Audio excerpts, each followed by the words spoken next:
Eu estou compartilhando ou não? Parei de compartilhar. Tá, não. Aí. Beleza. Bom, pessoal, então a gente vai falar de diagnóstico, mas eu fui um pouco elusivo aqui no nome, né? Ele é muito amplo, né? Diagnóstico na emergência. E essa sessão, ela é uma atualização de uma aula que o Braga deu há uns anos, a gente já precisava rever, ela ainda não é atualização definitiva, não. Como eu disse, ela precisa de 2 momentos. Talvez a gente use aí um momento próximo para a gente aprofundar um pouquinho nessa discussão.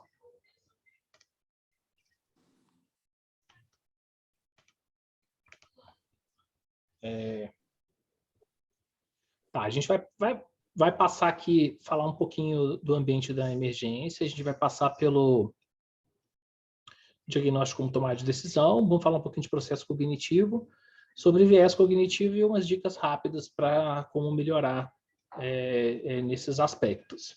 A gente vai usar o Mente hoje um pouquinho, mas pouco, só para 2 enquetes. Quem nunca usou vai ficar bem facinho de usar, mas vai ser importante aí estar com um Google fácil aí numa segunda tela aberta aí, né? Quem tiver no telefone fica um pouquinho mais chato, mas também é bem tranquilo de utilizar. A aula sempre é melhor ver no desktop, né? Como vocês puderem. Você está com a mão levantada de propósito, Bernardo? Tá, bom, vou continuar. Bom, vamos começando então. O ambiente da emergência, ele é muito peculiar. Eu vou ler aqui uma citação de um artigo que eu acho bem didático sobre esse assunto que a gente vai conversar hoje. Ele fala o seguinte, que a emergência, eu deixei no original aqui, tá? A emergência é um ambiente único. É difícil de imaginar um lugar de trabalho que tem assim, uma variação tão grande de problemas, né? Agudeza, pressão de tempo e densidade de tomada de decisão.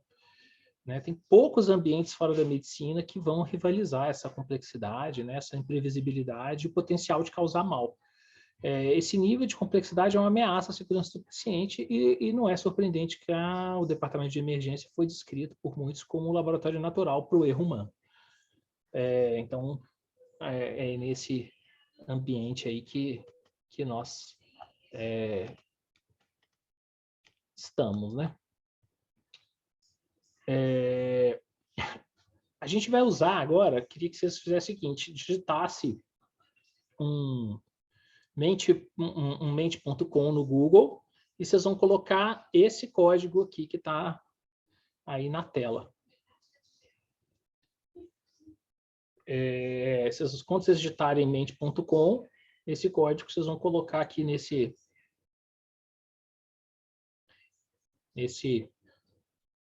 campo e apertar OK. Quando vocês apertarem isso, vocês vão encontrar essa tela aqui, que uma tela que fala o seguinte: escreve uma palavra que ajuda a produzir erros na emergência. Então, coloca assim, uma coisa que vocês acham, uma situação que vocês acham que ajuda a ampliar, aumentar os erros na emergência, e nós vamos dar uma olhadinha aqui no que vocês vão colocar.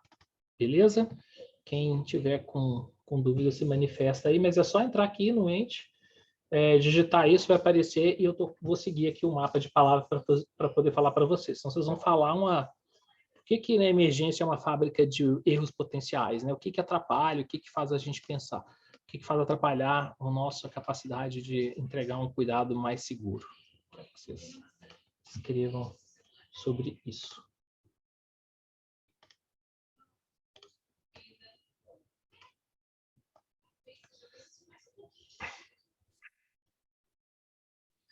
Vamos lá. Já temos umas boas participações. Acho que já está legal. Acho que já dá para eu compartilhar aqui com vocês.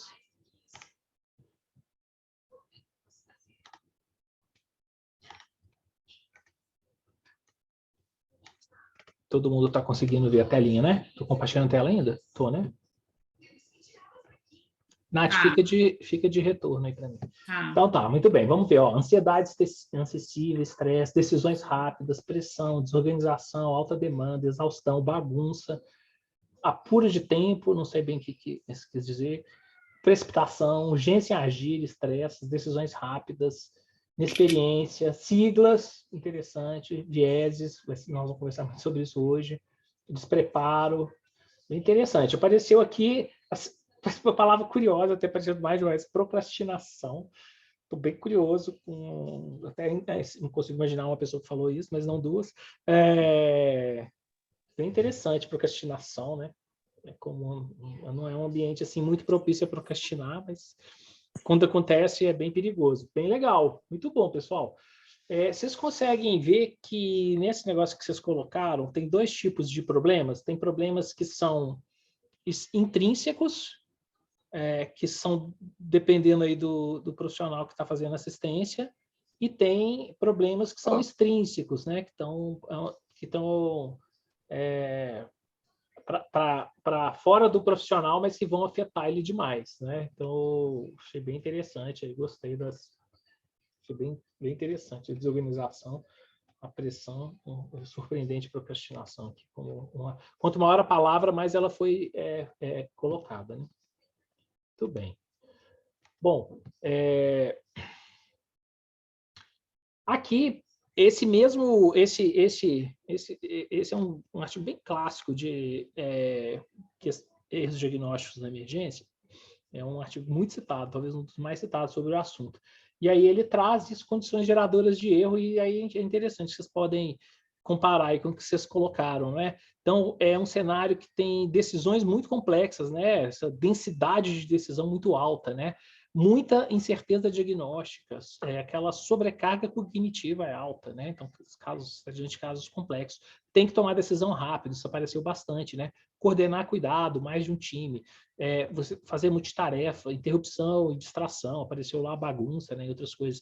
Eu gostei muito desse aqui, não sei se vocês entendem o que é uma relação baixa de sinal para barulho. Vocês já ouviram falar dessa relação sinal para barulho? Depois a gente pode conversar um pouco isso, acho bem interessante entender. Esse fenômeno da surge é crise, surge é mais aquela explosão, que significa assim, né, que numa hora você tem 2 pacientes, a sala está tranquila, e de repente chega 5 de uma vez, chega 10 pacientes críticos, né? O protótipo da catástrofe são, né, acidentes múltiplas vítimas, né? A fadiga, essa desincronia circadiana, né, que tem muita relação com o trabalho de plantão, que está intimamente ligada à privação de sono, né? Interessante aí e normalmente condições graves aparecem primeiro na emergência, né? Haja visto o Covid aí, né? É um bom exemplo aí para a gente bem interessante, que esse artigo é de 2014, né? Pré-Covid, então a gente viu hoje bem isso, né? Coisas que são incomuns ou que são novidades, elas tendem a ocorrer na emergência. E também aquelas coisas que são extrínsecas, que tem a ver, aí sim, com a organização da unidade. Né? Então, o desenho, que não depende de você que está lá, né? Então, um desenho que não é ideal, né? Equipamentos, ergonomia, né?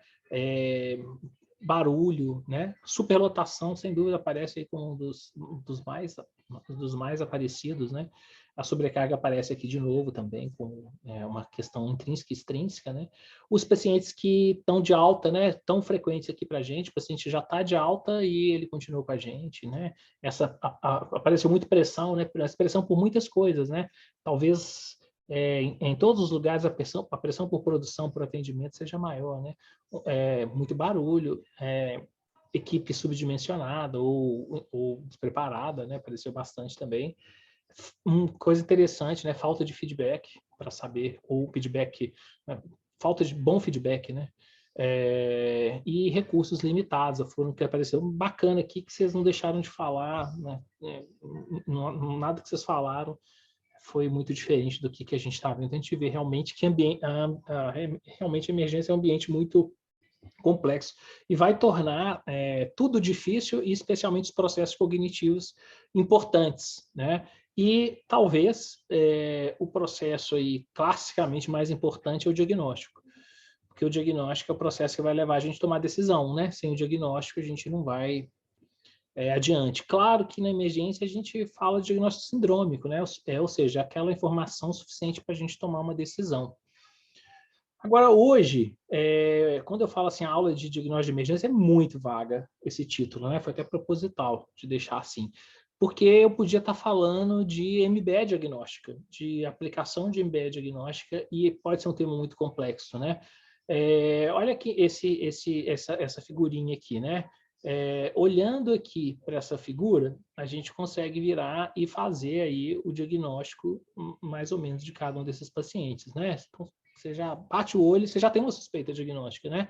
Então, desde diagnósticos bem precisos até diagnósticos mais imprecisos, a gente já olha, a gente consegue pensar aqui que tem um paciente infartando, que tem um paciente potencialmente deprimido, que tem um paciente aí com problema muscular, um torcicolo, né? Que tem um paciente aqui que você consegue fazer ter um diagnóstico imunológico, né? Uma doença de Graves aqui, uma exoftalmia, né? Você já consegue até saber demais só de olhar pelo esse fenótipo, um diagnóstico fenotipo. Mas não é disso que a gente está falando hoje, não é, ou até de certa forma, um pouco disso aqui que a gente vai falar um pouco mais, tem muito mais a ver com como que a gente chega, como que a gente bate esse olho e chega nessa decisão. Será que todo mundo conseguiria bater o olho e pensar desse jeito? Pessoas mais experientes, olhando para essas figuras, iam chegar a falar isso que eu falei de um jeito mais fácil, né? Se a gente pensar, posso estar redondamente enganado aqui no que eu tô falando para cada um desses casos, talvez com exceção do caso 4, posso estar redondamente enganado, né? É um pouco disso que a gente vai falar aqui hoje. Hoje, a gente não vai falar dessa parte complexa que tem a ver com acurácia diagnóstica, né? A gente vai falar, não vai falar de testes, não vai falar de valores preditivos positivos e negativos, de um dos assuntos que é o terror aí da aula de MBE, de likelihood, não vamos falar dessa parte de probabilidade pré-teste e pós-teste, não vamos falar de curva ROC. Por que eu quis colocar isso tudo para vocês? Porque diagnóstico é muito complexo, muito amplo, né? Isso aqui só fazendo um retrato aqui do que a gente não vai falar hoje, a gente já vê que nós estamos discutindo um assunto bem denso, né? Mas hoje, qual que é o que a gente vai conversar um pouco mais? Por que a gente começou falando do ambiente? Porque hoje a gente vai falar de processo cognitivo para chegar a um diagnóstico, né? Então, esse que é o assunto de hoje, né? Ele tem a ver com tudo que um pouquinho disso tudo que a gente falou. Agora, também capcioso falar que a aula não é sobre essas coisas que eu acabei de falar, porque na verdade só que vai ficar um pouco mais complexo de entender isso, talvez mais para frente vocês entendam. Então, vamos falar um pouquinho do processo cognitivo do diagnóstico.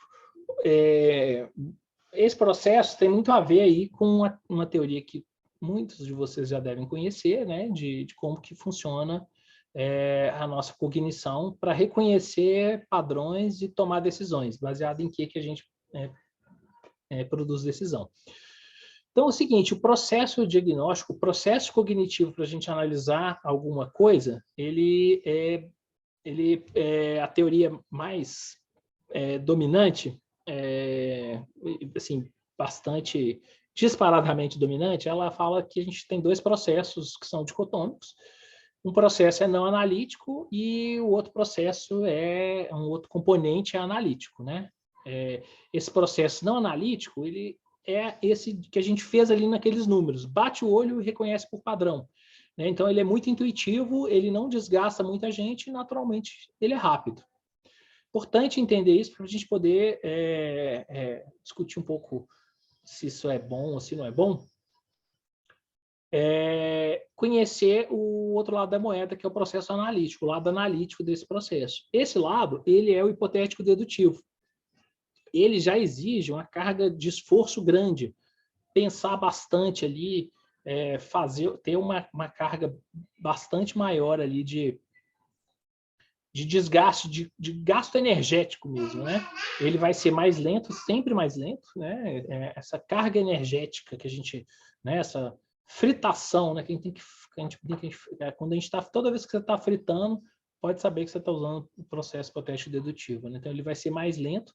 Ele depende menos de experiência, não é que ele não dependa de experiência, mas ele vai depender menos de experiência, porque se você tiver experiência, você vai conseguir usar melhor esse processo, mas ele não é tão dependente de experiência como o outro.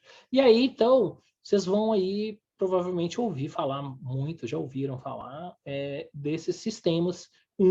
que seria esse sistema não analítico, né? E esse sistema 2, que seria esse sistema mais analítico, né? E talvez para guardar muito, talvez vocês gostem muito de, é um jeito supramédico, né? Nós não estamos falando de um processo cognitivo para fazer diagnóstico médico, nós estamos falando de um processo cognitivo para tomada de decisão, filtrando informações, né? É disso que a gente está falando. E o diagnóstico, claro que é isso, né? Ele é um processo refinado disso. Todo mundo faz diagnóstico, né? A gente que faz diagnóstico médico, mas todo mundo faz diagnóstico das situações, né? Então, o sistema 1 seria esse, né? Rápido, intuitivo e automático. Guardem assim, né? Ele é rápido, ele é intuitivo, ele é papum, né? Ele é medular. E o sistema 2 é aquele que vai depender da gente parar para pensar, parar para usar, né? O sistema, então, quer dizer, na média aqui, que saiu o slide desformatado, o sistema 1, o sistema 1, que ele é não analítico, ele é muito rápido, né? Ele é medido em segundos, enquanto o sistema 2, ele é medido em minutos aí, né? Se a gente for pegar em alguns estudos que tem sobre isso, você está falando aí, quando você compara com 10 segundos, você está falando de 7 minutos aí na média para poder pensar um pouco melhor e tomar uma decisão de uma forma geral. E aí, então, a gente consegue entender aqui como é que o médico, se a gente fosse dicotomizar, né, que esse não dá para dicotomizar, porque a gente é experiente e inexperiente para coisas diferentes, né? Mas se a gente fosse dicotomizar aqui também, o médico inexperiente, o que ele vai tentar, né, ao paciente? Então, quando o paciente ele se apresenta, né, ele vai ter um perfil ali, né, um script da doença dele, né? Se você reconhecer esse de cara, né, bater o olho e viu, como por exemplo naquelas figuras que eu coloquei, provavelmente alguns não pensaram em Graves quando vira a figura 4, né? Você já vai e fala, opa, deu match, né? E fecha o diagnóstico, acabou. Esse processo encerra aqui, né? Ele completa um checklist lá que está no subconsciente, um processo imediato, papum, você consegue virar e fazer o diagnóstico. Quando você bate o olho e não sabe direito o que é, aí você entra nesse processo analítico, e esse processo ele é mais, então, hipertrofiado no aprendiz, né? Talvez o que mais diferencia o expert do aprendiz é a repetição de ter que analisar até que ele vai incorporando isso ao padrão, ao padrão 1. Então, e o médico experiente é esse que a repetição já fez aumentar a repetição, fez inflar aí o sistema 1, então ele é capaz de tomar mais decisões automáticas, tá? Bom, eu acho, agora nós vamos fazer o seguinte, nós vamos fazer uma dinâmica aqui de sala. Vocês vão precisar de todo mundo, nós vamos voltar aqui um pouquinho.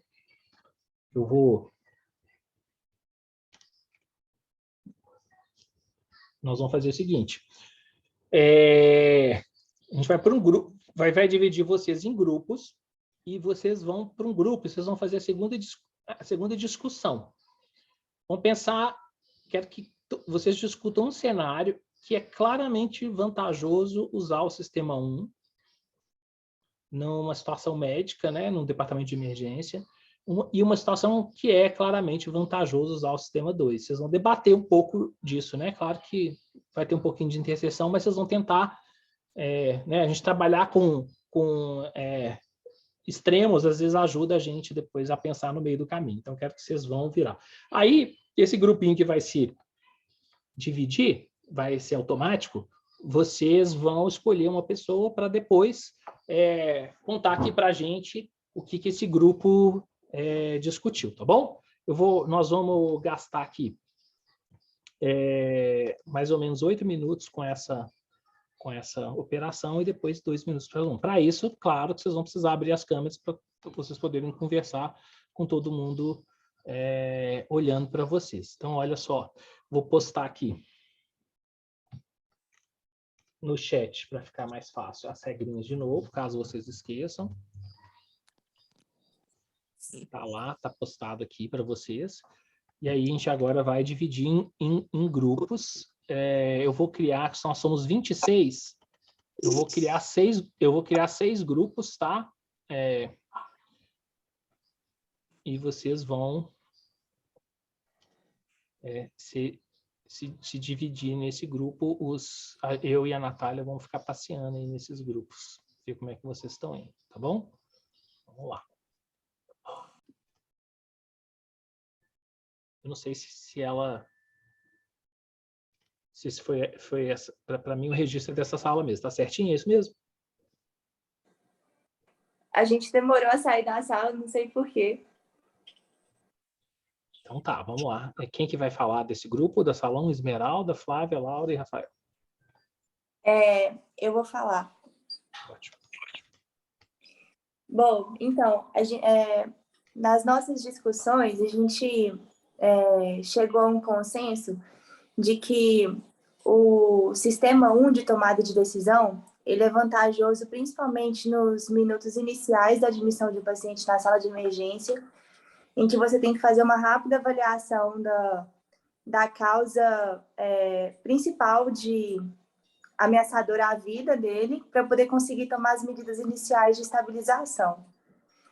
E aí, depois que você já tirou ele do risco imediato de morte, você se beneficiaria do sistema 2 para poder entender as causas subjacentes que levaram ele àquele estado de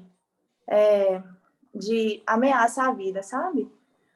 Então, por exemplo, um paciente em insuficiência respiratória, então em PCR, você se beneficiaria do sistema 1, que é mais intuitivo, baseado em experiências passadas suas, conhecimentos de mais rápido acesso, de mais fácil acesso, né, mental, e conseguir estabilizá-lo o suficiente para que você consiga ponderar a respeito daquilo, né, exercer uma cognição mais demorada, discutir o caso, talvez até consultar a beira-leito e entender melhor o que está acontecendo. Tudo bem. Ótimo. Um comentário, Nath? Acho que é isso aí que vai aparecer mesmo, né? Vamos ver, então. Então, vamos para o relator da sala 2, a Isabela, Mariana, Rafaela e o Reginaldo. Isso, eu que vou ser a relatora. Então, nosso grupo, a gente conversou... Acho que, sim, vai acabar sendo mais ou menos a mesma coisa, assim, na parte do raciocínio mais rápido, é importante nessa parte inicial, assim, de quando o paciente chega, você tem que fazer essa estabilização inicial para, assim, tirar ele do risco iminente, igual a Esmeralda falou. A gente não chegou a falar exemplos no nosso grupo, mas o Reginaldo tinha falado para a gente começar a falar enquanto acabou o tempo. Mas um exemplo que eu lembrei aqui agora, eu era acadêmica ainda, eu estava na sala vermelha da UPA, chegou um paciente com muito taquipneia, muito. E assim, a primeira coisa que eu pensei, alguma coisa respiratória e tal. Aí o plantonista virou assim, pede uma gaso e uma glicemia, porque pode ser cetoacidose. E assim, isso nunca ia passar pela minha cabeça. E realmente, no final das contas, era uma cetoacidose, e ele pensou isso muito rápido, assim, muito no tipo 1 mesmo. Assim, eu fiquei muito impressionada, isso marcou muito na ocasião. E o tipo 2 do raciocínio mais lento, assim, quando você faz estabilização inicial, você precisa de um tempo maior para poder ver a etiologia da descompensação do paciente, poder entender todo o caso, pegar a história pregressa, coletar a história com a família, entender o caso como um todo, porque às vezes se você for muito acelerado, você pode até perder informações desse processo e fazer um diagnóstico equivocado. Foi basicamente isso. É sensacional esse exemplo que você deu, né? Gostei muito, porque a gente já saiu um pouquinho de relacionar velocidade da tomada de decisão com gravidade. A gente não... Claro que é um jeito bem interessante de pensar que não é apropriado usar o sistema 2 no momento, né, que você precisa ali agir rápido e fazer um negócio, não dá tempo de ficar fazendo alguns fluxogramas, mas a gente vai usar o sistema 1 frequentemente em situações, às vezes, que não são nem ameaçadoras de vida e nem nada, vão ajudar a gente a acelerar no diagnóstico, a gente pensar rápido no portfólio de coisas que a gente vai ver. Eu gostei demais desse seu exemplo do Kussmaul aí, da cetoacidose, né? Que ele é o protótipo mesmo do médico experiente versus inexperiente, né? Que depois de um tempo, você vendo ali esse padrão, você já bate o olho, não, esse paciente não é insuficiência respiratória, né? Ele está uma respiração compensatória. É uma outra coisa ali que está acontecendo no problema dele. Muito interessante, legal, muito bacana. Grupo 3, Fred, Gustavo, Ana e Sr. Lentz. Eu sou relator desse grupo, né? Então, assim, o que a gente julgou como sendo o Step 1 seria muito relacionado ao que o pessoal disse, mas, assim, associado, assim, entre aspas, com o que a gente definiu como um feeling, né? Como sendo aquela percepção de algo já visto, né? E aí, assim, reconhecer padrões que são fáceis, né? Por exemplo, uma insuficiência respiratória aguda, né? Ou, às vezes, um IAM com um supra, né? Que é bem, assim, inexorável os passos que você tem que começar a ter, né? E um step 2 já seria, basicamente, assim, a gente pensar de uma forma um pouco mais cautelosa, né? E ter um pouco mais de avaliação clínica reflexiva, né? Por exemplo, esse paciente que chega numa insuficiência respiratória aguda, a gente, em vez de pensar, não, insuficiência, vamos entubar, vamos direto para proteger a via aérea, né? Dar um descanso para o pulmão recuperar em algum momento. Às vezes pensar, olha, não, vamos tentar ver uma causa, né? Passar um ultrassom na beira-leito para ver aonde que está o problema, se tem alguma causa, né? Se tem um padrão B que pode justificar essa situação dessa insuficiência respiratória, ou até mesmo medir uma pressão. Às vezes a causa da insuficiência respiratória pode ser um edema agudo de pulmão, né? Então, assim, eu acho que caminha mais para uma avaliação um pouco criteriosa, mas ao mesmo tempo rápida, né? Com uma certa agilidade, assim. Velocidade, não tem dúvida que vai marcar muito, né? Mas tem muito a ver também com uma coisa importante, que é um momento a gente reforçar esses conceitos, vocês vão ver eles demais, né? Com consumo de energia mesmo, nosso, que a gente não fica gastando muita energia. E a gente, a maior parte do tempo, opera no sistema 1, para tudo, assim, né? Não diferente para a medicina.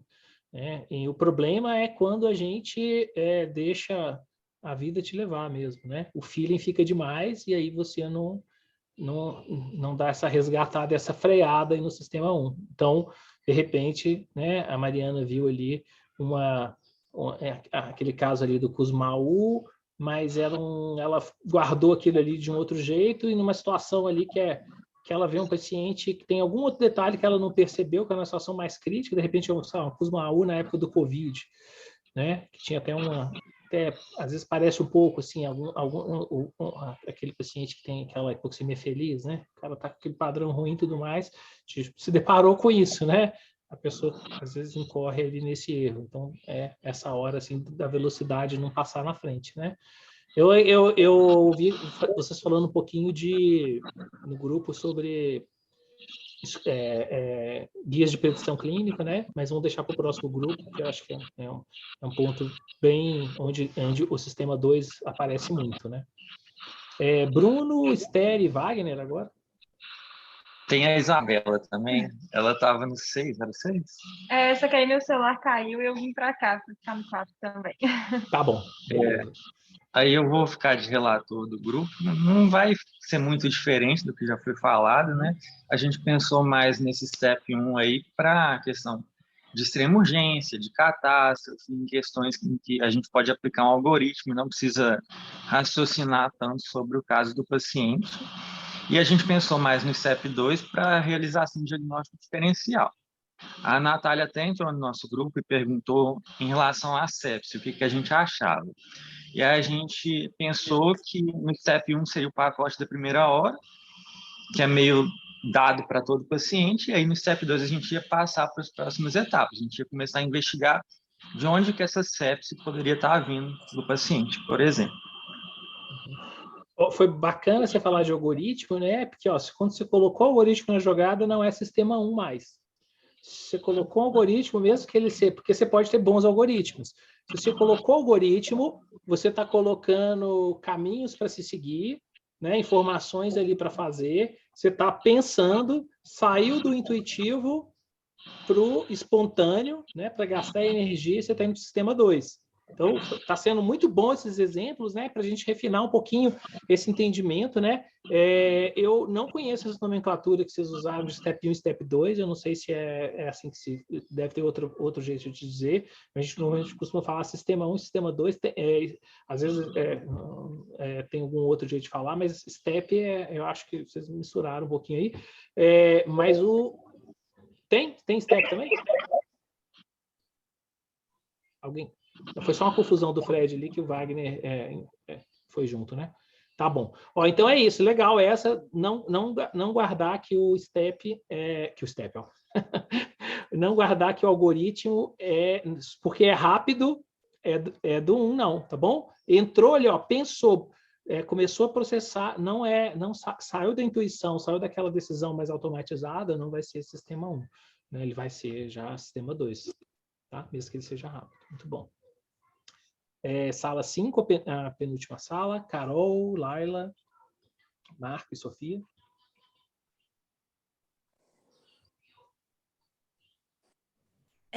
O que você é relatora, o que a gente conversou é muito próximo do que o pessoal já falou aqui também, mas uma coisa que a gente comentou diferente é que um caso que a gente poderia usar um pensamento mais lento também por exemplo, chega um paciente, você inicialmente faz o método mais rápido, mais intuitivo, mas as coisas não estão evoluindo da forma como você tinha predito.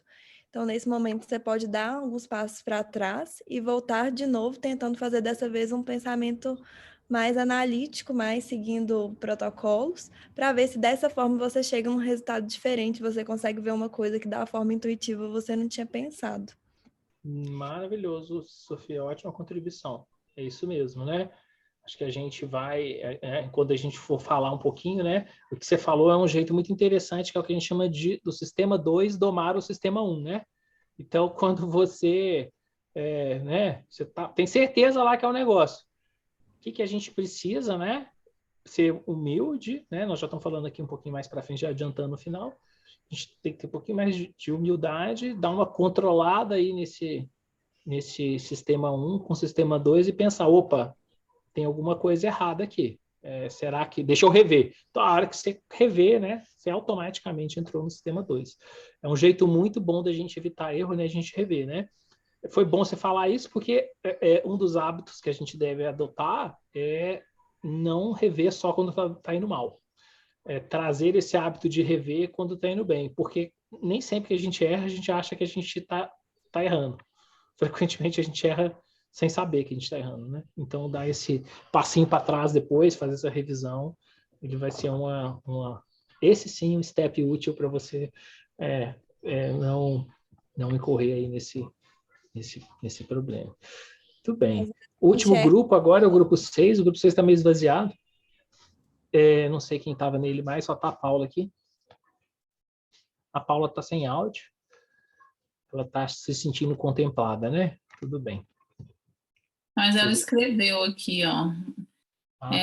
Pensamos mais ou menos que já falaram de RCP, insuficiência respiratória, pelo 1, e aí, por exemplo, pelo sistema 1, e aí, por exemplo, conseguir fazer um gradiente alvéolo arterial para diferenciar as causas da insuficiência seria o 2.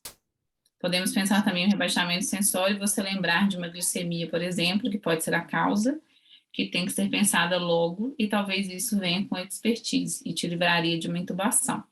Ou então, um abdômen agudo, você lembrar que pode ser uma cetoacidose. Uhum. É bacana porque você está falando de script, né? De aparecer aí opções para você, né? A gente sempre trabalha com um rol limitado de opção, né? Depois de um tempo a gente aumenta um pouco esse rol e é exatamente esse script aí que vai virar e falar, gente, por exemplo, chega uma dor abdominal num cenário assim, né, sei lá, náusea, dor abdominal e mais crônico, ou andar superior, você não vai potencialmente pensar em cetoacidose, né? Agora, aquele caso no diabético, você não está entendendo nada, isso tem a ver com o script mesmo, sistema 2, né? Então, com o sistema, você pode virar e... Eu falei sistema 2, não, sistema 1, né? Então, vai depender ali do pacotão que você está vendo. Quando você vira e vai analisar isso com mais cuidado, né? Vai trazer informações, pensar no diagnóstico diferencial, começar a analisar as outras coisas, a gente vai entrar mesmo aí no sistema. Então, realmente, a gente tem que ir aumentando a repetição que vai aumentar esse leque. De repente, você vai ver uma cetoacidose, opa, isso aqui essa dor abdominal é da cetoacidose. Vocês entenderam? Assim, ó, eu posso olhar para a cetoacidose e falar, essa é cetoacidose, em 5 segundos, usando o sistema 1. Ou eu posso chegar no diagnóstico de cetoacidose de um outro jeito. Então, não vai ser construir aí essa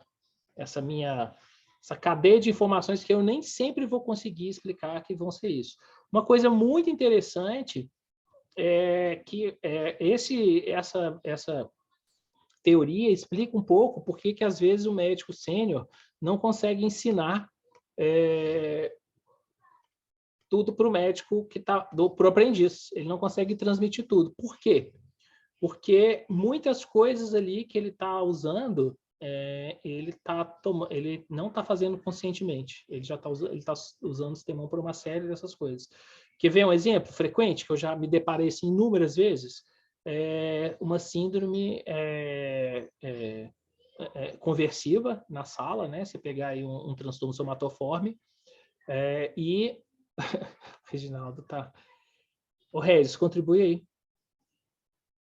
Essa foi eu. Foi só para mim no chat.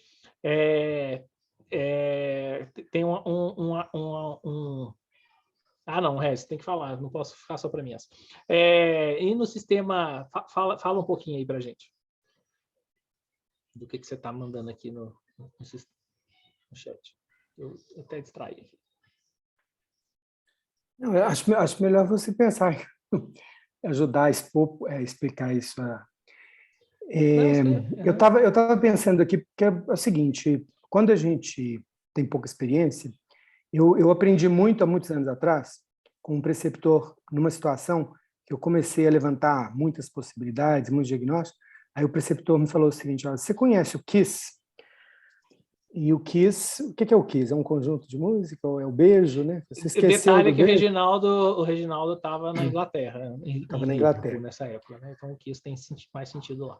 Isso. E aí ele falou, olha, o KISS é keep it simple, né? Só que são 2 S, então o último S é stupid. Então eu acho que o sistema 1 é aquela história, a gente não complicar o que está na cara, né? Só que para a gente ver que é simples, a gente precisa de vivência, né? Então precisa de estar prestando atenção, e ter humildade, né? Acho que o Bernardo falou aí que a presunção atrapalha, né, a urgência. E o sistema 2 é o respeito à complexidade, né? Eu acho que eu resumiria dessa forma, né? Assim, o ser humano é complexo, as situações são complexas. Então, aquela história, o simples, você é suficiente para agir, haja, né? Mas depois, espera aí, vamos dar uma revisada lá com o radar ligado, respeitando a complexidade. Muito bom.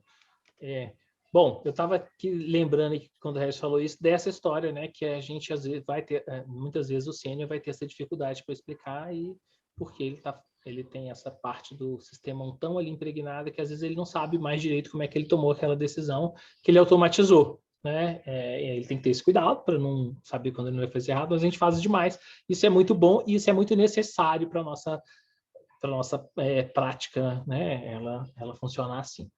Bom, vamos voltar. Foi muito bom. Valeu. Obrigado a todos pela participação. Acho que isso deixou muito mais rico. Acho que vocês vão guardar muito mais desse jeito. E a gente vai agora para a segunda metade e encerrar aqui. Vou transmitir de novo aqui.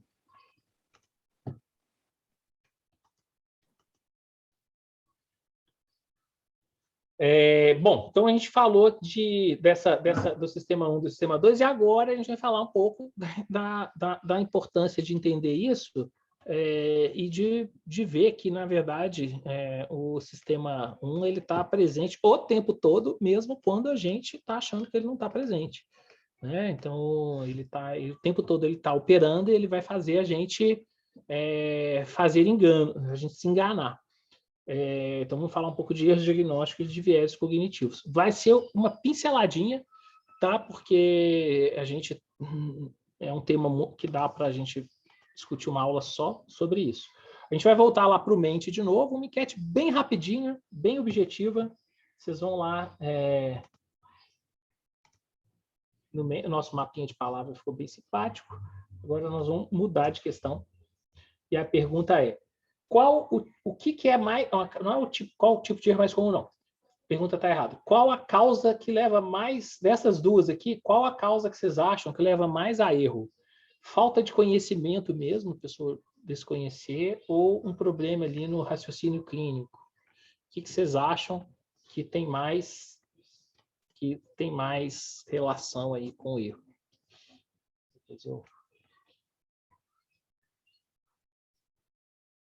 Quero ver a opinião de vocês.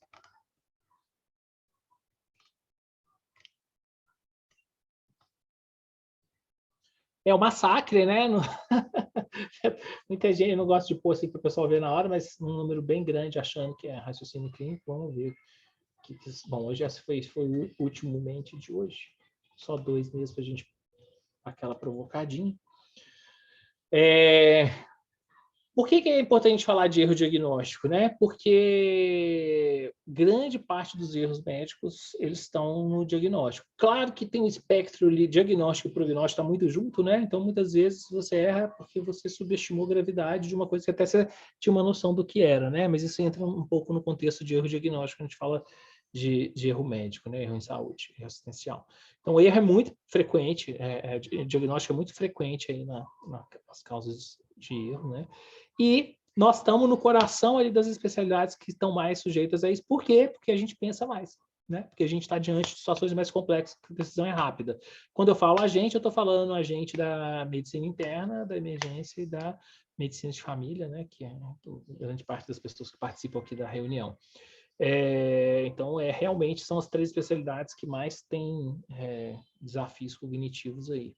É claro que as especialidades clínicas de uma forma geral. E o negócio é que quando a gente tem um erro diagnóstico, é muito frequente que quando o erro é no diagnóstico, a chance de resultar em dano aumenta muito. Então, o erro diagnóstico ele custa caro, né? E também tem uma coisa interessante, é que apesar da evolução da medicina, do erro das mudanças, os espectros das doenças que a gente continua errando são mais ou menos parecidos. Então, aprender um pouco sobre essas são importantes também, né? Então, vai fazer parte da nossa estratégia. O erro diagnóstico, ele acontece quando você erra porque o diagnóstico é atrasado, porque não foi feito ou porque foi feito errado. Né? Então, um jeito simples de entender. Toda vez que você tiver um atraso, você tiver, perdeu o diagnóstico ou fez uma coisa errada, a gente vai tipificar isso como um erro diagnóstico. E aí, os erros eles vão ser ainda depois classificados como sistêmicos mesmo, inevitáveis e cognitivos. E hoje a gente vai falar um pouquinho mais dos erros cognitivos, e a gente viu ali que eles vão ser por deficiência de conhecimento, eles vão ser por questões atitudinais ou por vieses. E aí, vocês acertaram ali, né? A maioria ali votou deixa eu ver aqui como é que ficou a nossa enquete. Ficou...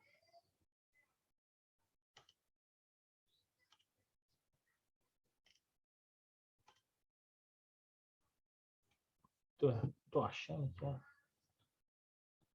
Não tô achando onde eu botei aqui o negócio. Eu fechei. Não, lembrei, fechei. Então tá, não tem jeito. E realmente, eu acho que a última vez que eu olhei estava, né, vocês tinham 90% tinha colocado aí como viés cognitivo, e realmente, né, a gente erra mais, não é por falta de conhecimento. Vocês têm noção por que a gente erra menos por falta de conhecimento? Porque, em geral, quando a gente não tem o conhecimento, a gente tenta buscar ajuda.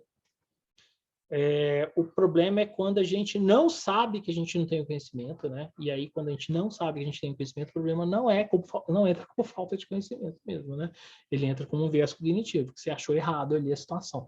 Então, o problema maior, quando a gente não sabe, a gente tende a procurar saber, tende a procurar ajuda, minimiza as chances de errar, a gente é mais cuidadoso, a gente é mais humilde, né? Já o viés cognitivo, a gente vai acabar errando. E o que são esses viéses cognitivos?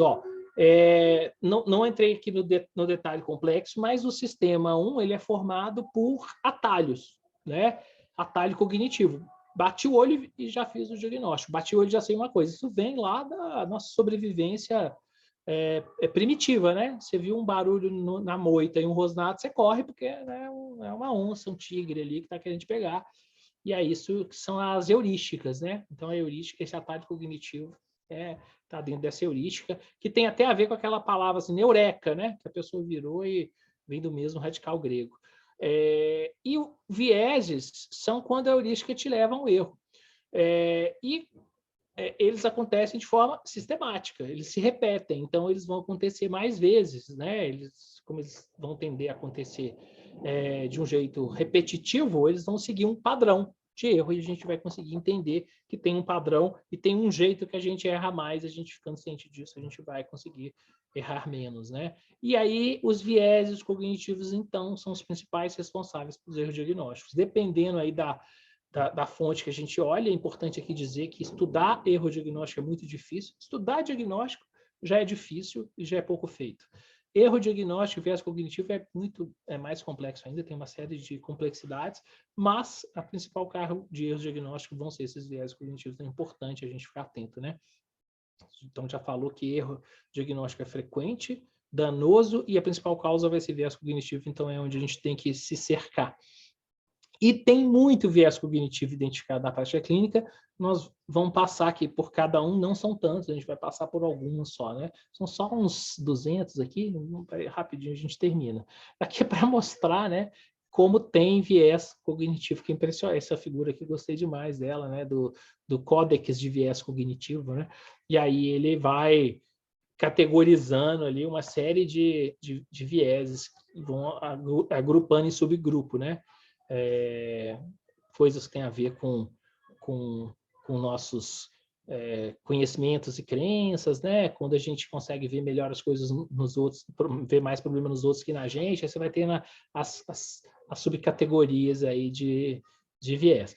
Um jeito pragmático de pensar, que não é o único também, mas é um que eu acho fácil, é que a gente pode ter o viés cognitivo, ele pode acontecer em 3 momentos. Um é quando a gente está adquirindo o dado. Então, a gente tem um problema ali em adquirir esse dado. Ele vem enviesado, ele não vem, ele vem de um jeito que não é que é o verdadeiro. Né? O outro é o dado veio, mas o jeito que eu interpreto esse dado, eu erro ali. Eu faço um erro na hora que eu interpreto, valorizo para mais, valorizo para menos, faço uma interpretação errada mesmo.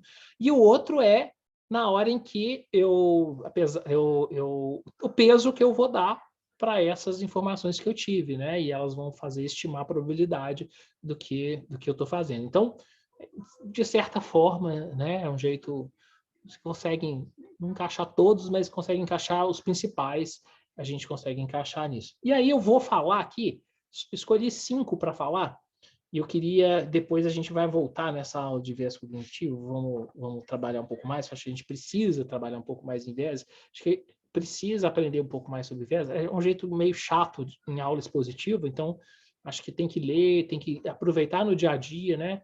Ter um material de consulta, mas eu vou falar de 5 vieses aqui que eu acho que merece a gente conversar um pouco.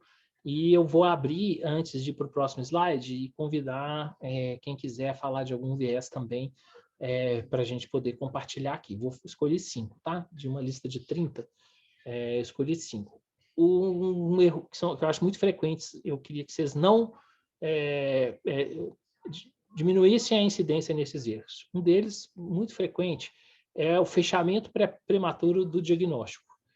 Esse, eu acho que o Reginaldo vai ter alguma coisa para falar dele, eu vou parar por aqui, mas ele é muito frequente, que eu sei que o Reginaldo gosta muito de desgosta muito desse viés cognitivo e ele é muito frequente.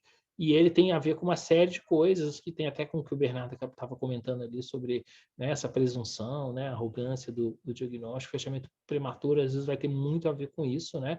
E acho que tem muito a ver com essa questão do desrespeito à complexidade que o Reginaldo falou. Vou deixar ele comentar um pouquinho sobre o fechamento prematuro, onde ele nota que isso acontece muito no nosso cotidiano na UPA, a gente pode conversar um pouco sobre isso.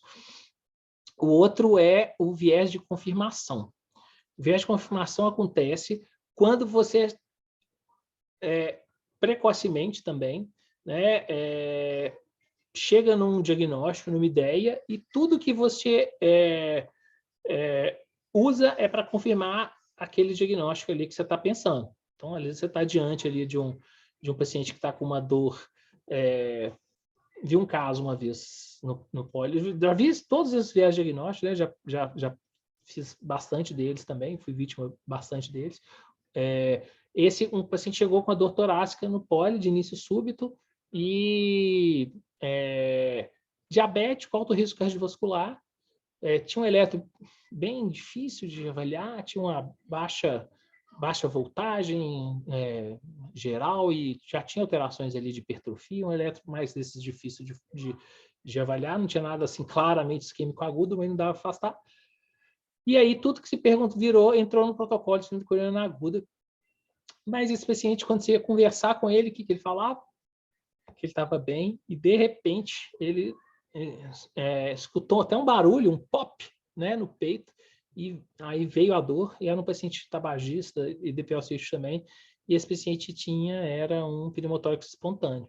E ele tinha a clínica muito típica de pneumotórax mesmo, né, e foi confirmado com ultrassom, fez a suspeita, e depois o exame de imagem confirmou, e era um pneumotórax espontâneo, e realmente foi a correr atrás do risco de você buscar sempre motivos para fazer. Esse também, ele tem muito a ver também com postura, um viés cognitivo que tem muito a ver com atitude também. Todos têm uma, flertam um pouco com atitude, né? Ou pelo menos a atitude ajuda a gente a cair menos.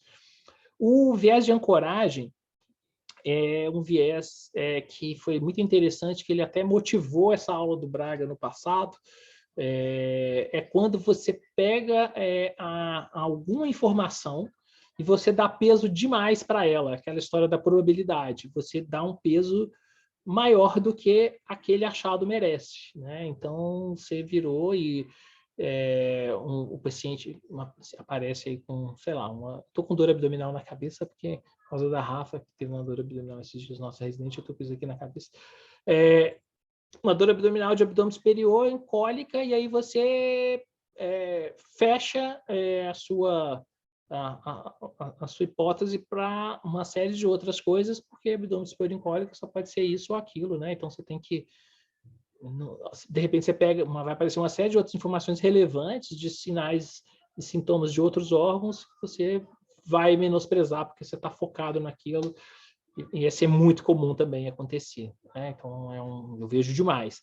Esses três vieses, eu vejo muito acontecer, e eu queria que vocês pensassem muito nisso, e ele tem muito a ver quando alguém vem trazer um paciente para a sala de emergência, né? E vem discutir, vem fazer diagnóstico. Pensar bastante nesse diagnóstico, ou quando vai dar alta para esse paciente para um outro ambiente. Esses são viés diagnósticos muito perigosos durante a transferência de cuidado, né? Então, a gente tem que ter muito cuidado com esses vieses, quando a gente estiver recebendo, passando um caso, né? Oportunidade para a gente rever, deixar a mente aberta, repensar, fazer esses truquezinhos que a gente está conversando hoje. E esses dois últimos, o viés retrospectivo, vou deixar para a Nath falar um pouquinho. O viés retrospectivo, o exemplo clássico do viés retrospectivo, que eu vou deixar para a Natália comentar um pouco o que ela já viu disso acontecer, é a comissão de morbimortalidade, né? O erro que alguém, depois que o caso passa, fica muito óbvio, né? O que era. Esse aqui eu vou passar um videozinho para vocês, que eu acho que vai ser interessante. Passado algum momento, quando você olha para trás, é muito fácil, né? Então, quando a gente é vítima frequente dele, eu acho que ele ajuda muito a gente, até muito importante quando a gente está pensando em sessão de GAT e tudo mais, tentar fugir desse viés também, porque quando você já tem mais informações e vai pensar para trás, é um outro jeito de pensar, né? E a gente vai ver ele acontecer demais. E o viés da disponibilidade, eu queria falar dele também, porque muitas vezes a gente vai tomar uma decisão porque você tem uma determinada coisa disponível, mais que outra, e não é a melhor escolha, mas você está tão acostumado, tão habituado, que você vai, né, ao tomar essa decisão, você pode incorrer em erro. Um exemplo clássico, né, são determinados exames de imagem, determinados exames aí de sangue, que você tem muito disponível num lugar e às vezes não tem em outro. Né? A gente vê muito isso na UPA, por exemplo, com a troponina e com o dímero D, né?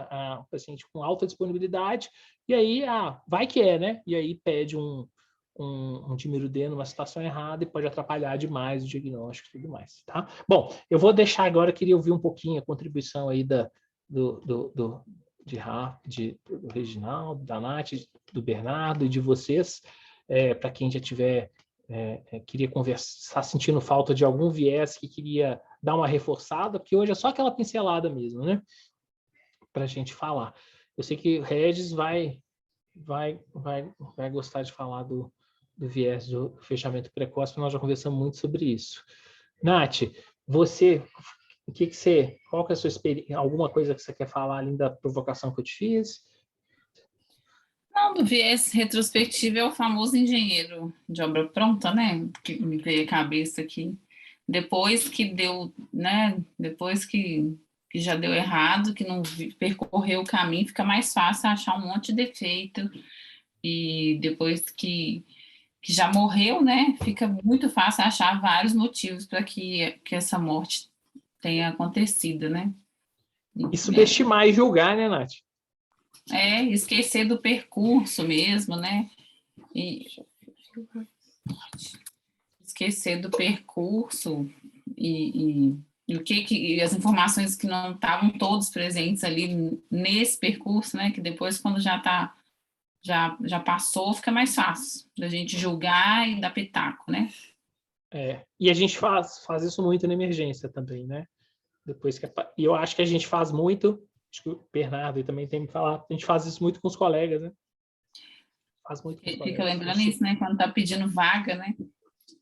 Quando tá pedindo vaga e quando você pega o plantão do outro, né? E vai poder feito na condição do outro caso, quando alguma coisa aparece, depois fica fácil, né? Nossa, gente, quantos casos ficam fáceis depois que uma informação aparece? Fica tudo muito óbvio. Então, esse viés aqui, eu acho que ele com mais humildade, atitude certa, esse aqui produz muito mal, né? Ele não só ele pode fazer muito mal. Depois que já está tudo organizado, né? E aí chega, e já passou 12 horas de sufoco, chega alguém descansado, tudo escrito, tudo estabilizado, e fica mais fácil. E de repente uma informação que apareceu, uma única informação que parece que fecha aquela situação e fica muito, né? Fica mais fácil. Regis, quer falar um pouquinho do fechamento precoce e dar alguma receita para ele? Ele é um perigo, né? A gente é muito vítima dele na emergência, né? Com certeza. Eu acho que a gente até precisa conversar mais, né? Sala amarela e sala vermelha, que um efeito colateral do fechamento prematuro é a expectativa que a gente cria no paciente, né? E muitas vezes o problema real, às vezes, está escondido. Então, assim, por exemplo, você mencionou troponina e dedímeros, eu acho que os dois têm causado muito fechamento precoce, né? Então, a pessoa, inclusive, já fecha com a família, e aí o paciente chega na sala amarela achando que ele precisa do cateterismo, né? Ou ele precisa da angio-TC, e, na verdade, a história aponta, às vezes, para outro caminho, né? Isso acontece, assim, com frequência, isso. Então, além de correr o risco do paciente não receber o tratamento, cria uma expectativa que tumultua, né, a própria relação com os pacientes, né? Porque, poxa, esse exame que me falaram que era essencial, que salvava a minha vida, né? Então, assim, para a gente dar algum exemplo, né, assim, a gente teve paciente idosa que ficou na sala amarela agora esperando o cateterismo durante uma semana, assim, com outros colegas, porque todo mundo ia repetindo o exame. E, na verdade, a troponina dela era injúria miocárdica de outra causa, não tinha nada de infarto sem insulto. Então, acho que tomar cuidado com a expectativa que se cria, né?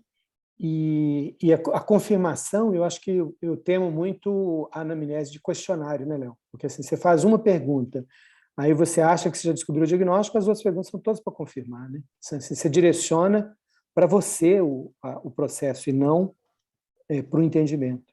Então, temo muito os questionários. A anamnese precisa ser um pouco mais aberta, precisa ser exploratória, né, e não confirmatória. Muito bom. Alguém quer fazer algum comentário? Alguém tem algum viés assim que já percebeu, que queria conversar um pouco mais sobre ele? Bom. Ô, Léo, de padrões, né, que eu estou pensando aqui, esse exemplo que o Reginaldo passou, né, da pessoa, sei lá, começaram antibiótico, e agora eu não vou tirar, porque já começaram, né, alguém começou, não vou tirar, de não querer desconstruir depois, que é o contrário do que a gente está falando, talvez, né? Esse entra aonde?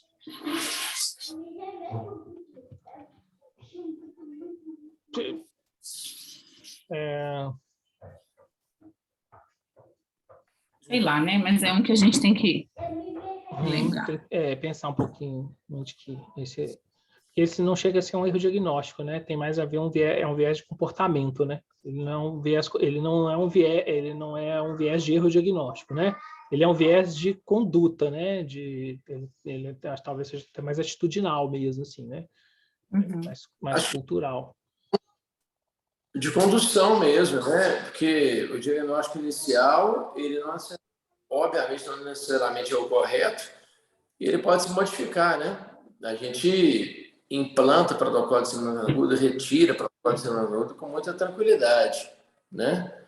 Isso tem que ser tranquilo, né? Não pode ser nossa, esse cara tá com protocolo e será errado. Muito bem. Bom, vamos lá. Retinha final da aula. Ixi. Ô, Léo. Oi. Queria falar uma coisa que eu acho meio emblemática assim, para a minha vida e que eu acho que talvez possa servir para alguém. Teve um caso, de certa feita, assim, no poli, nos primórdios, nos meus primórdios no poli, coisa de 10, 12 anos atrás.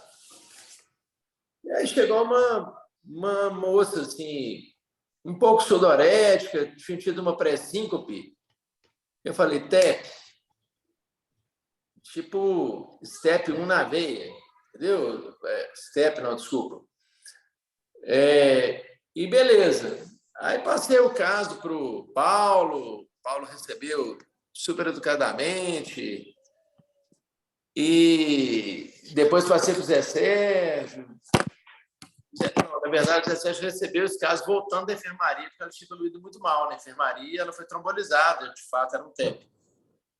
Mas, assim, eu fui contar esse caso todo orgulhoso para o Munir.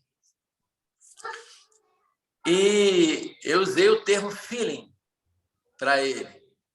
Isso estava muito, muito, muito lá no começo, assim. Ele falou assim, ô Bernardo, achei massa o caso e tal, etc, interessante e tal.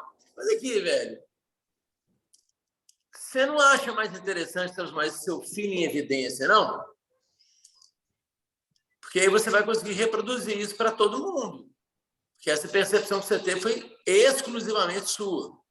Só sua, de mais ninguém. E aí, cara, eu me obriguei, como você está careca de saber, a não ter mais feeling. Claro que eu tinha feeling. Falei assim, ó, eu estou sentindo algo, mas se eu não souber reproduzir isso, que é o que vira até hoje nas evoluções, a mesma que a sua, que é impressões e propostas. Eu não posso ter uma impressão sem uma proposta. Uma coisa tem que estar casada com a outra. Isso é uma forma muito eficiente de evitar viés e evitar as percepções, às vezes, super-heróicas de algumas pessoas, entendeu? Uhum. E que viram verdadeiros blindados assim para outras que têm, às vezes, temor, não sei, de dialogar e etc e tal. E isso cria uma barreira enorme na sala de emergência. Sim. É isso. Muito bom. Também quando, se a gente chamar o feeling de intuição, né, que é um sinônimo, né, tudo certo, né? A gente deve escutar o feeling, deve escutar a intuição, né? A gente deve fazer exatamente esse processo que você está dividindo, né? Que é o processo de se cercar para que ele não seja enviesado, né? Não seja enviesado. E aí a gente vai trazer essa análise, aí tem a ver com o próximo passo, que é o como melhorar. Então, você já adiantou aqui um pouco do como melhorar. Também aqui não vou falar demais, né? Só vou falar o seguinte, que hoje, né? Esse momento de vocês reconhecerem, entenderem que a gente funciona assim, isso é muito importante mesmo, né? Não é à toa que essa teoria ganhou o prêmio Nobel, né? O Daniel Kahneman ganhou o prêmio Nobel, né? Que nesse estudo que foi traduzido aí, né? Nessa produção dele, né? Que foi traduzida num livro bem famoso, que é o Rápido e Devagar, né? Pensando Rápido e Devagar, muita gente conhece, né? Não foi o único a falar, né?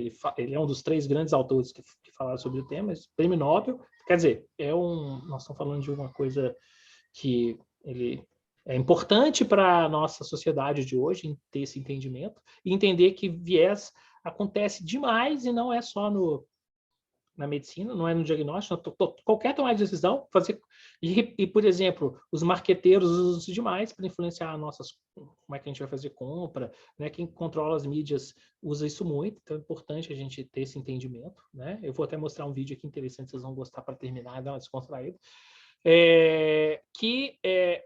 a gente precisa de tratar, isso apareceu muito aqui, acho que o Bernardo falou um pouco disso agora. Bernardo, você acabou de falar esse item, olha que interessante.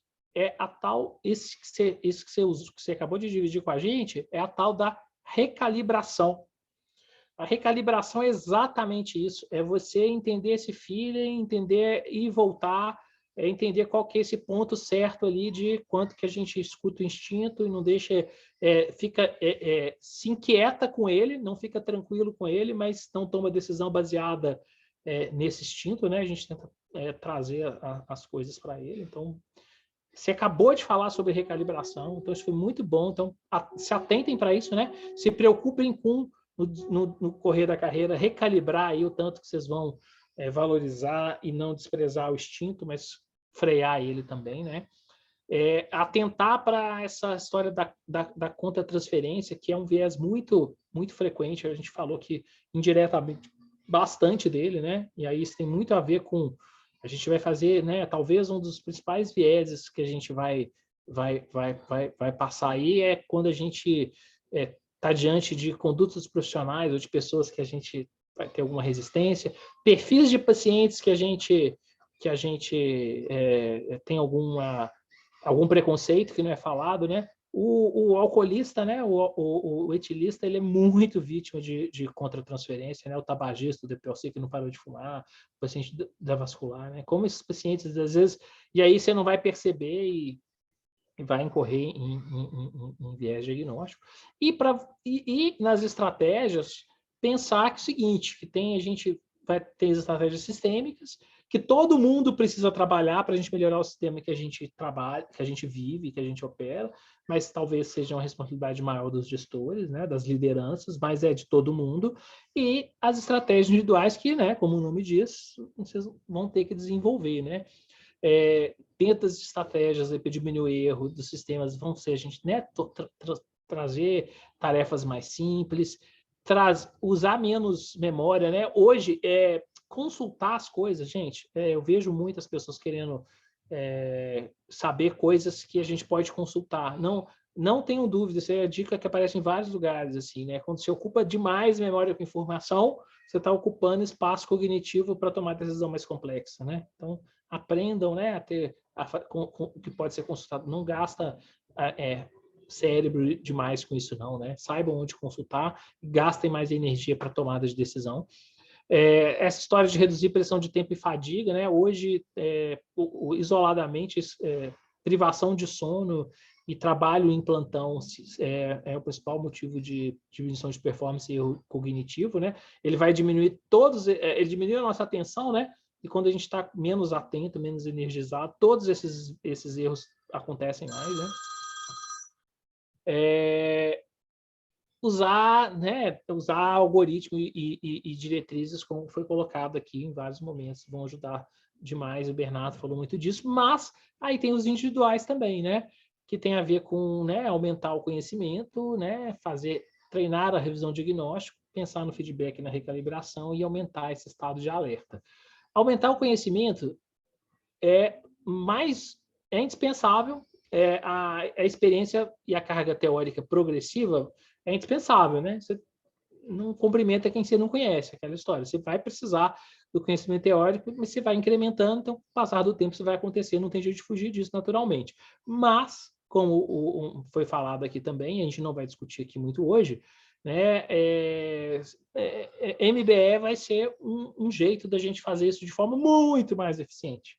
A gente vai ser muito mais eficiente fazendo isso com MBE do que fazer sem MBE, né? E essa parte que a gente discutiu hoje, talvez, né, que já fizemos saber que eles existem, mas estudar viés cognitivo, sim, é uma coisa que a gente deve fazer à medida que a gente vai ficando vai desenvolvendo a senioridade, pelo menos os mais frequentes, e perceber quais os viés que você está mais sujeito.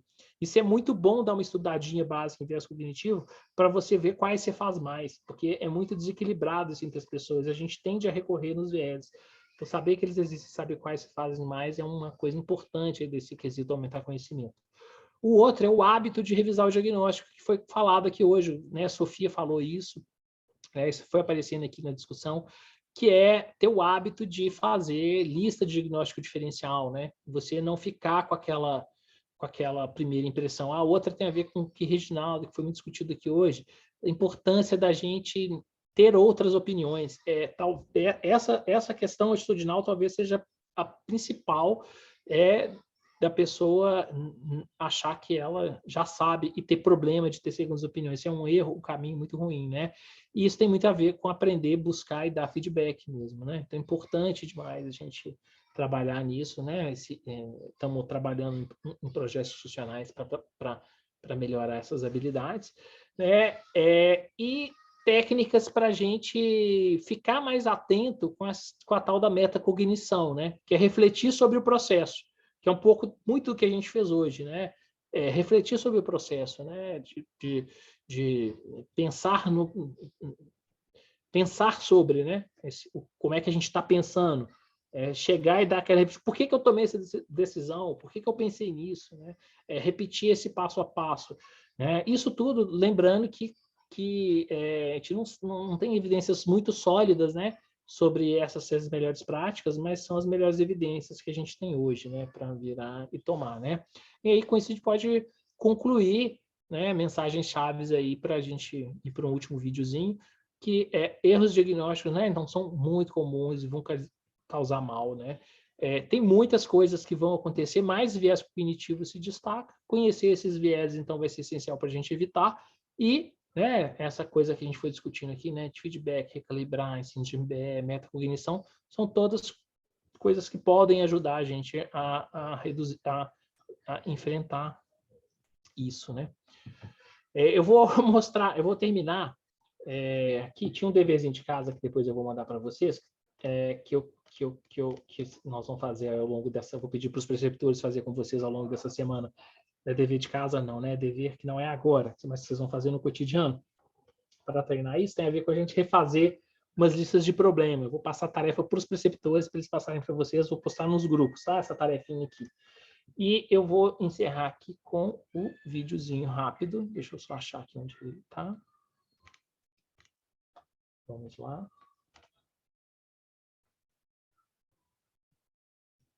Agora eu tenho que...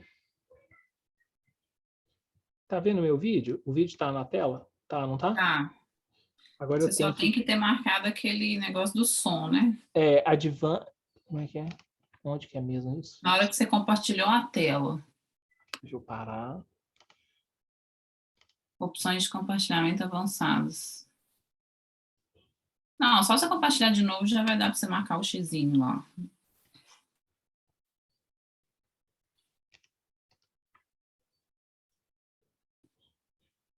Share sound. Beleza.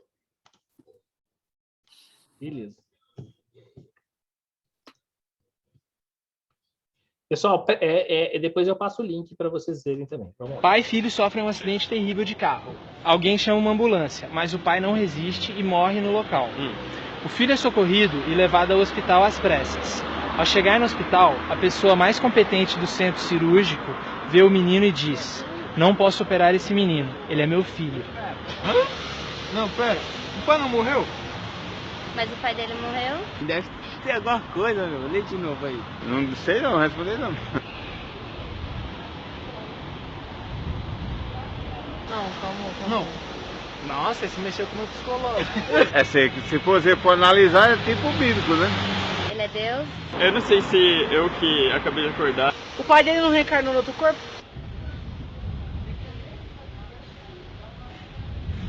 Deus.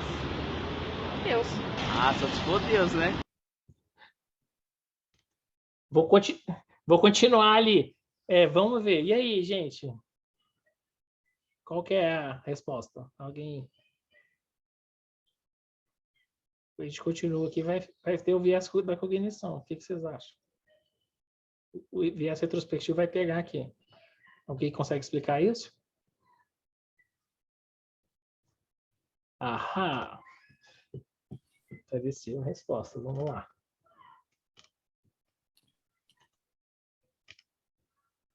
A pessoa competente, tá alguma coisa aí. Só se esse filho tinha 2 pais. Tá, agora é que te pergunta. A mãe do menino que trabalhava no hospital. A mãe? A mãe? Posso falar? Pode. A mãe. A mãe. Ah, é verdade. Ah, esqueci da mulher, gente. Ai, que coisa horrível. É a mãe. É a mãe! Ah, é verdade. Nossa. Ah, nossa, caralho. Não surgiu essa hipótese. Era a mãe. Ué? Ah, Nossa! quer dizer, ela que tá no hospital, ela que é a médica no caso. Eu tava pensando, eu ia falar, é a mãe, só Pode que até avô, mas eu falei, não, a pessoa competente deve ser outra pessoa, deve ser o pai dele, alguma coisa que reencarnou. A gente é condicionado, sei lá. Eu acho que por se falar que é a pessoa mais competente do centro cirúrgico, eles não vão estimar que é uma mulher. Perfeito, bem pensado. Tudo bem. E ficou fácil, não ficou? Quer ver? Vou rapidinho, só a história. Olha só, olha aqui. Eu fritei, eu não peguei, gente, essa aqui. Olha só, vendo de novo aqui a história, como é óbvio. Pai e filho sofrem um acidente terrível de carro. Alguém chama uma ambulância, mas o pai não resiste e morre no local. O filho é socorrido e levado ao hospital às pressas. Ao chegar no hospital, a pessoa mais competente do centro cirúrgico vê o menino e diz: "Não posso operar esse menino, ele é meu filho."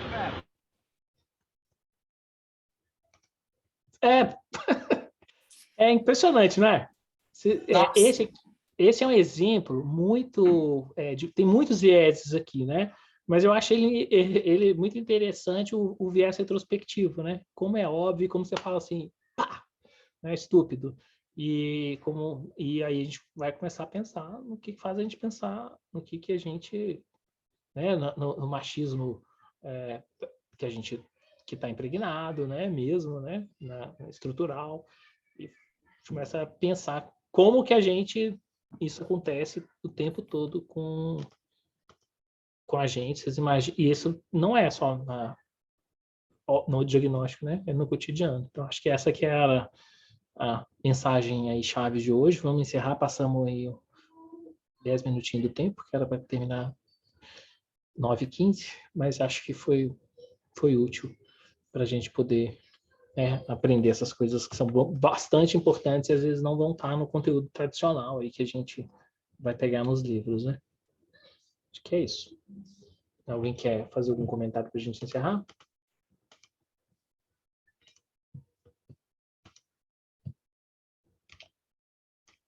Interromper a gravação aqui.